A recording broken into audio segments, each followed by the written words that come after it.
I started babysitting when I was 14 years old. And children just kept clinging to me. And my mom said, well, why don't you just do daycare in your home?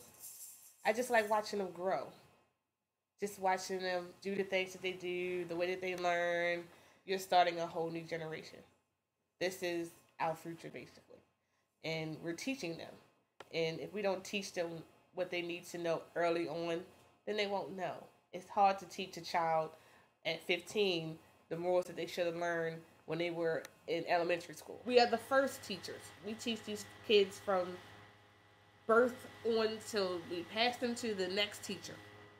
In the morning, we have breakfast at between 8:30 and 9 o'clock, and we do our ABCs, we do letters, we do it as they play and learn. At this age that they are now, from 2 to maybe 4, playing and learning is totally different than the classroom structure for them. It's a lot better. They actually do pick up on stuff more playing while they're learning.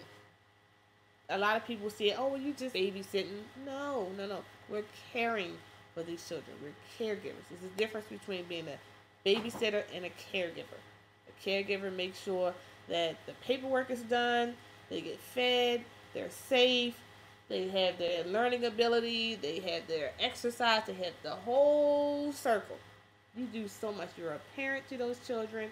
You're a doctor. You're a lawyer. You're a police officer. You have to give hugs. It's so much that you have to be. You have to put so many hats on to be a child care provider. It's a great job. I love it. I love it. I can't see myself doing anything else. I'm going to do it till I'm about 60.